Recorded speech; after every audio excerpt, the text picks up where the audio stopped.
It was my distinct privilege and good fortune to become a member of the Polish National Alliance Fraternal in 1970. It was all due to my mother-in-law, a dedicated PNA member and one of the leaders founding the Legion of Young Polish Women in Chicago in the 1940s. She wanted me to enroll our first son in the PNA. And of course I agreed, and I joined myself. Soon after, I was admitted into membership in the Milwaukee Society, Lodge of the PNA, one of the most active lodges in the country. It had held more than 200 members, and most of them were very active in business, in the professions, government, and in politics. We met once a month, and we had really significant meetings, 50 to 60 people every meeting. How could I not want to be part of this kind of organization? Here I was a young political science professor. I was meeting people who were the shakers and movers in the city of Milwaukee, including they had Congressman Clem Zablocki. He was a congressman. He was a member. Later on, Jerry Kletchka, another congressman, were members of this organization. In 1978, I was invited to attend the 60th anniversary banquet honoring the founding of Poland in 1978, 1918, 60 years. It was in Chicago. There I had the opportunity to meet President Aloysius Mazewski, the president of both the Polish National Alliance and PAC. I must have made a good impression on him because the following year, he invited me to submit a proposal to write the history of the Polish National Alliance on its coming centennial anniversary in 1980. I got the commission, and the book was well received. Soon after, Mr. Mazewski commissioned me to write the story of the organized Polonia efforts culminating with the Polish American Congress on behalf of the cause of a free and independent Poland. That work came out in 1991. It's called For Your Freedom and Ours. For your freedom through ours. In doing my research, I met and interviewed literally scores of dedicated fraternalists and PAC activists. Then in 1987, I was actually elected to be a national director of the PNA, thanks to President Mazewski's crucial support. That convention was in Chicago, the 40th convention, right at the Palmer House down the street. It was a wonderful event. It was a terrific event for me because I was involved in real politics. There were over 350 delegates. I had campaigned around the country. We were really campaigning. It was a real political meeting. For a political science professor, I was in heaven. Really, it was fantastic. One of the things I had the experience meeting so many fine people, fraternalists all over the country who shared our values. Two things I really learned from my experience as a member of PAC and PNA. One was how extraordinarily important these organizations have been in our country in so many ways, both in promoting the advancement economically of their members and the cultural development of their communities. They were active as foundations of democratic activity because there were real elections in the lodges and national organizations. They were committed to the freedom and independence of Poland, and they wanted Polish people to become good American citizens. There have been 22 fraternals in American history, Polish fraternals, large and small, going back to 1873 with the founding of the Polish Roman Catholic Union. We're going to be seeing the Polish Roman Catholic Union's one of its great achievements on Saturday when we have dinner at the Polish Museum, which was created by the Polish Roman Catholic Union of America. Over the years, believe it or not, fraternals have included more than 4 million people. It's incredible. It's incredible. What a fantastic story. The second lesson I learned from my involvement with these organizations is how little knowledge there is about them, how little appreciation there is about their achievements, both in America and in their efforts on behalf of Poland. It's really kind of amazing how little knowledge there is. For example, I'll give you a couple of examples, just a couple of examples. In 1960, we had a big election for president of the United States. It was between Richard Nixon, vice president, against John Kennedy, running for president from Massachusetts. That year, Vice President Nixon came to Chicago and spoke on the 3rd of May, Constitution Day, at Humboldt Park in front of 100,000 people. That fall, the Polish American Congress had its national convention in Chicago. You know who spoke there? President Eisenhower. He was looking for the support from the Polish people in that election. Who also spoke? Senator Kennedy. Wasn't that fantastic? How important they were? In Illinois, 4.5 million people voted in 1960. Kennedy won by 8,000 votes. Polish Americans voted 4-1 for Kennedy. You know, later on, there was a fine book that was published called The Making of the President, 1960, by a very fine journalist, Theodore White. Theodore White. Not a single word about the Polish people in that election. Not a word. How about another example? In 1993, 1904, all the way to 1999, Polish American Congress played a critical role in bringing about Poland's entry into the NATO alliance. How much recognition is there in our media, in our scholarship? Nothing, nothing, aside from people like me trying to say the truth. This is really the thing that I think is really very, very unfortunate. Okay, here I'd like to focus on two of the men who were presidents of the Polish American Congress. There have been 4. Up until this fall, we have our 5th president, Hubert Szromski. The first was Charles Rosmatek, who was president for 24 years until 1968. The second was Aloysius Mazewski, president from 68 until 1988 when he passed away. In 1988, he was succeeded by Edward Moskal, who was president until 2005. And then we had President Frank Spula, who was president from 2005 to 2025. I never had the opportunity to meet Charles Rosmatek, but I did interview his wife, Wanda Rosmatek. She was such a strong person. I was so impressed with this individual. You could see how powerful she really was, how intelligent. She was a leader in Polish cultural programs and Polish language training. I also had a chance to meet her daughter, Judge Marilyn Kamosa Rosmatek, a very fine woman in Milwaukee, Chicago judge. And then, of course, I met her son, Charlie. I actually taught him at college at UW-Milwaukee, believe it or not. Well, he was such an ambitious young fellow. He passed away at only 49 years of age. Well, what a family that was.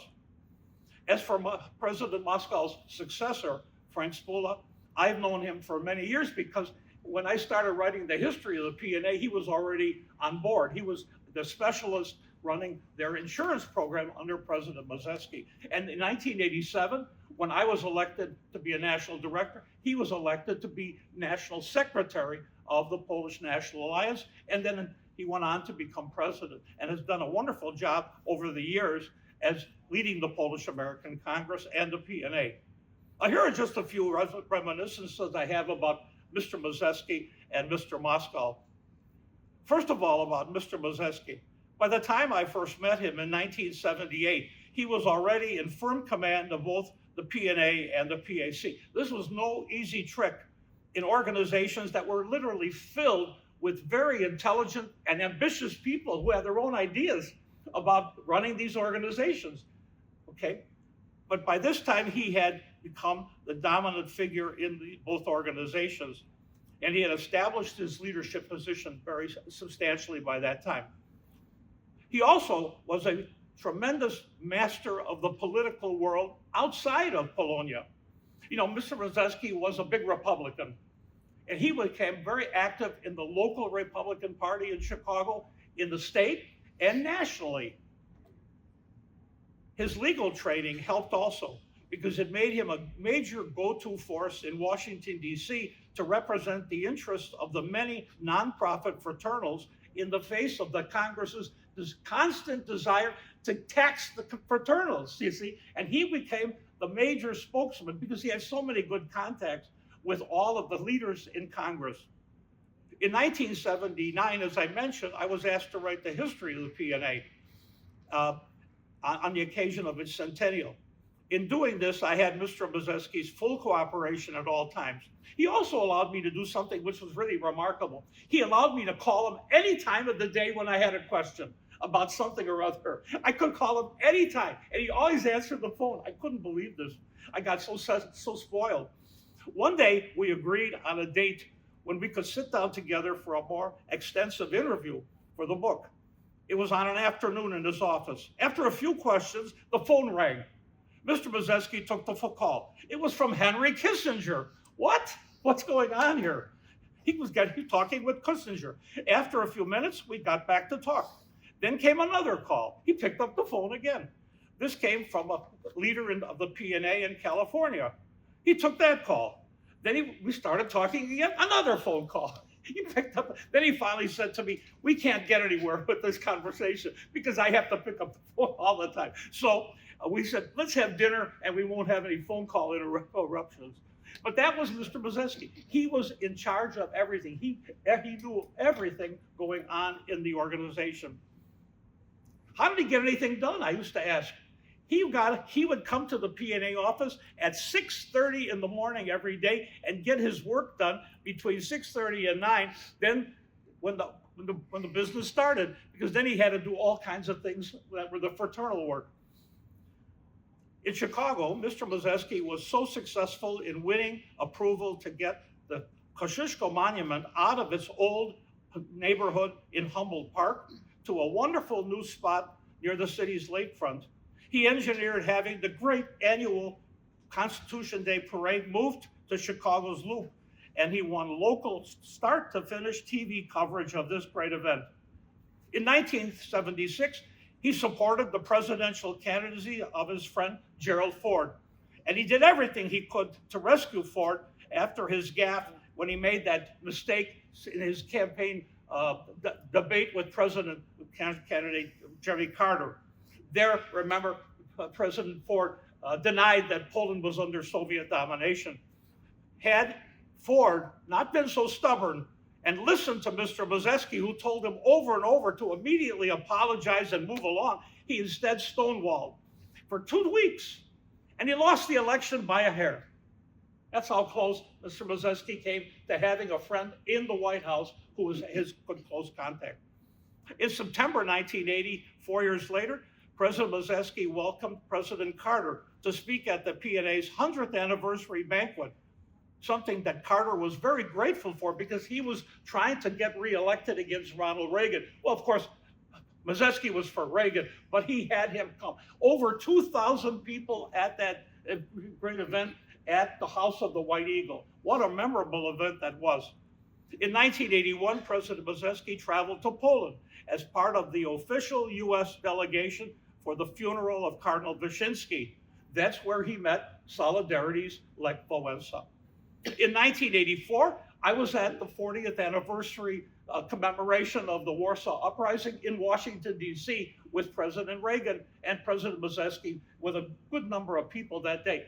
And guess what? There I witnessed President Reagan signing the congressional law that was creating the Foundation for Democracy, the Endowment for Democracy, which was all for supporting solidarity. And it was at that time that President Reagan created Polish American Heritage Month as an annual event. In 1987, Angela and I were at the annual Illinois Polish American Congress Heritage Month banquet, which was held right here at the Hilton Hotel. There, you have a picture of that. I wanted to show you that picture in there. And there, President Mazewski was the major honoree. Guess what? At that event, it was incredible. We got a phone call. Where's it from? Vice President George Bush calling from Poland to congratulate Al Mazewski, his friend. I couldn't believe this. He even mentioned my name. I couldn't believe Vice President Bush. It was fantastic. Uh, Only 10 months later, President Mazewski passed away. This was a great, great loss. Edward Moskal was quite a different person from Al Mazewski. In PNA politics, and there was real PNA politics, he had been a Rosmatic supporter and was on the opposite side when Mazewski defeated Rosmatic in Detroit in 1967. He was elected a treasurer of PNA at the same time. Now, can you imagine, for the next 21 years, Moskal was treasurer and Mazewski was president. We call that Polish National Alliance cohabitation. 21 years, these two fellows are having to work with each other every day at the PNA. I knew Mr. Moskal when I started writing the history of PNA, and then for 7 years when I was the director of the Polish National Alliance, and then after that as a PAC national director. In those early years, President Moskal had a real tough situation. A lot of the people around him were Mazewski people. How do you deal with a situation when there was a lot of people who really weren't on your side? I think this helps a lot in explaining Moskal's action and his thinking. Just who can you trust? Of course, President Moskal also had a lot of good skills. He had been a restaurant owner, and he had great skills in dealing in a gracious and hospitable way with other people. So he actually could be a different person to different people at different times. In those early years, he found himself putting together a largely new body of allies and supporters and was able to run the organizations. From the start, he showed he was in charge. Let me just give you one or two examples here. Okay. One was, of course, how active he was. When he became president in 1988, only a few months later, we have the collapse of the communist regime in Poland. What did President Moskal do? He took action. He traveled and led a delegation to Poland to inform the new Mazewski government about the Polish community's commitment to Poland. You know that for 45 years, the communist regime in Poland had totally tried to erase Polonia. They had misrepresented or ignored all the efforts of the Polish community on all levels to try to support Polish cause.